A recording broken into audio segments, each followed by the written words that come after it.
In the desert southwest of Phoenix, Arizona, out past the last subdivisions of Buckeye, there is a traffic signal standing in the middle of nowhere.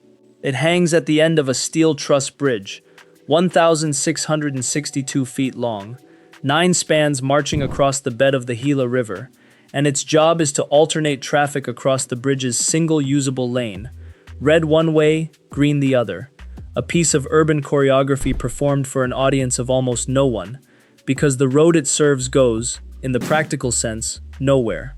That bridge was once the longest highway bridge in the state of Arizona.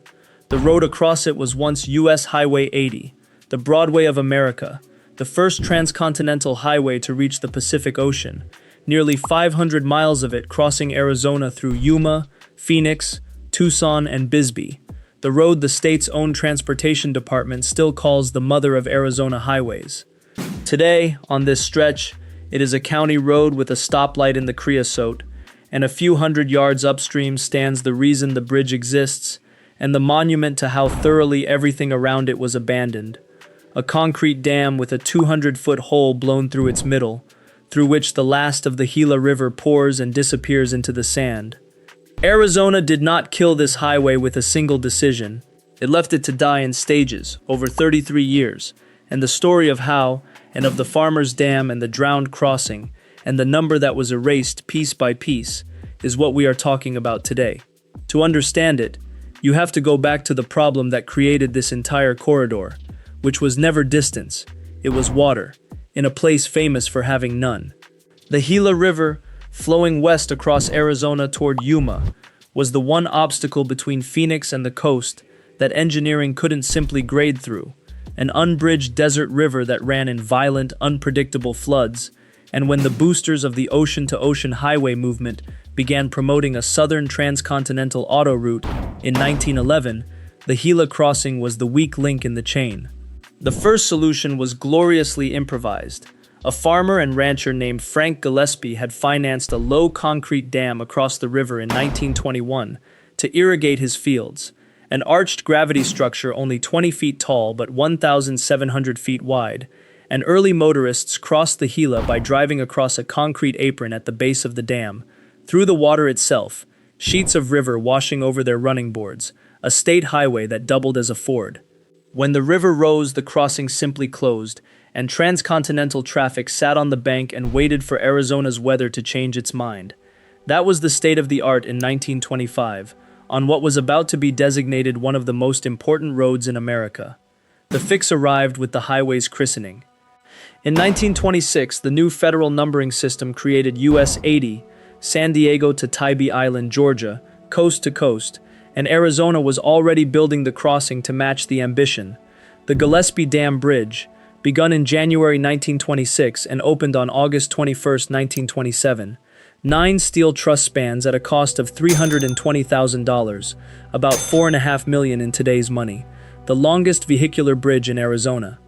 For the first time, the southern route across the continent was truly all-weather, and US 80 entered its imperial age.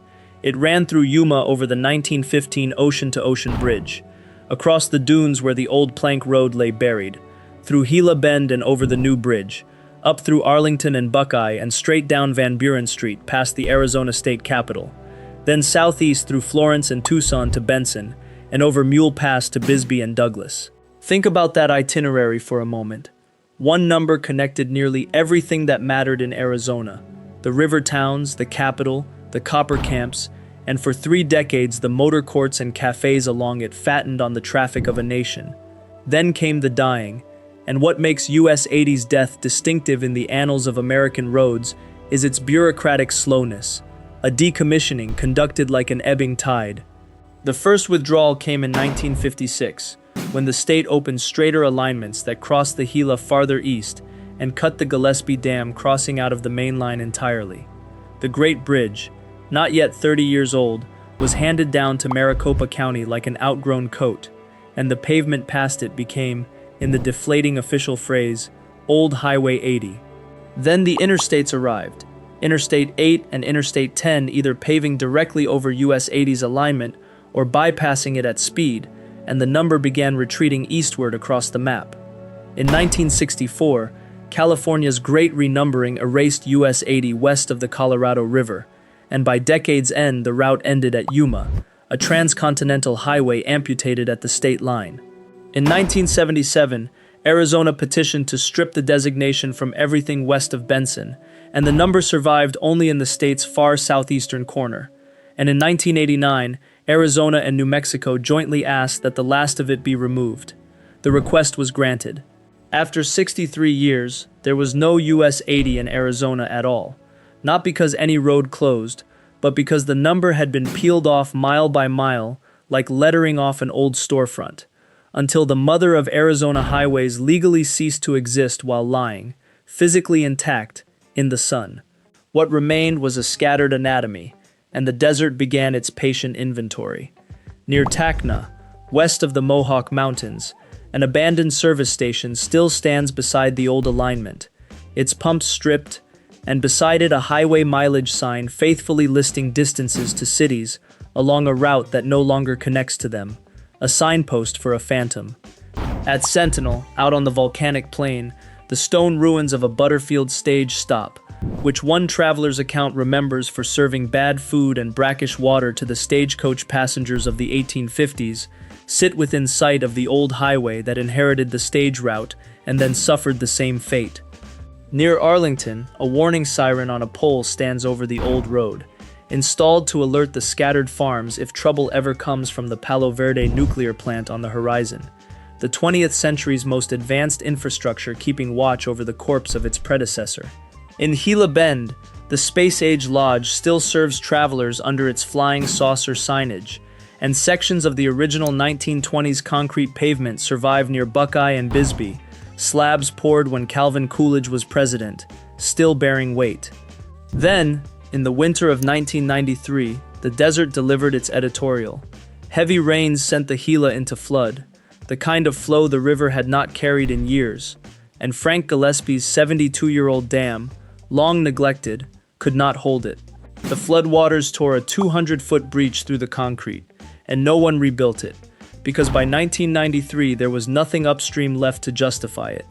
The Gila's water had long since been claimed, diverted, and drunk by the cities and farms, and the dam was holding back little but history. The river now threads permanently through the ragged gap, and one chronicler of the old road, standing on the bridge, described the scene downstream in 6 words that no engineer could improve upon: where the Gila goes to die. Highway and river, the two currents that made this corridor, both left in the desert by the same civilization that once depended on them absolutely, expiring within sight of each other. And yet, and this is the turn that redeems the story, abandonment eventually curdled into value. The Gillespie Dam Bridge went onto the National Register of Historic Places in 1981. Maricopa County restored it in 2011 and 2012 for Arizona's statehood centennial, installing that solitary traffic signal to protect its narrowed lane, and built an interpretive center beside it. In 2018, the state formally designated the surviving alignments as Historic US 80. Brown signs going up along the very miles the green signs had been stripped from in 1977 and 1989.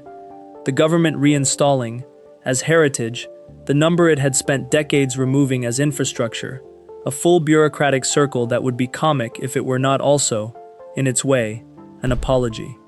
So go and drive the corpse, because it is one of the best day drives out of Phoenix that almost no one takes.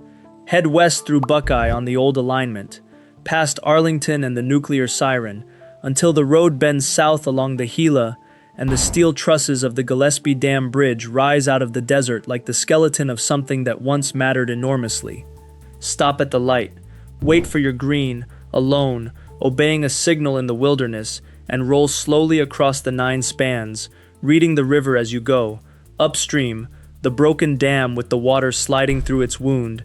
Downstream, the green thread of the Gila thinning into gravel and salt cedar, going to its death exactly where the traveler said. Then continue south to Gila Bend, west past Sentinel's stage ruins to the ghost station at Tacna, and stand a minute by the mileage sign that still promises Yuma and the coast. Every number on it was once true. The road beneath your feet carried the Broadway of America, the Dust Bowl, The war convoys, the winter tourists, an entire continent's ambition funneled over one farmer's dam, and Arizona did not demolish any of it.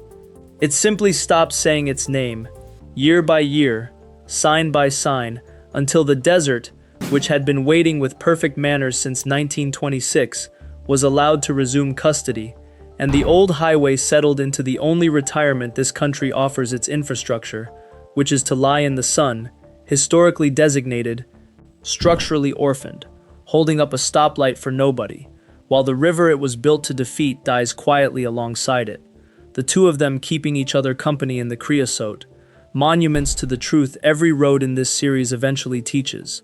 Nothing is abandoned all at once, and nothing out here is ever really gone.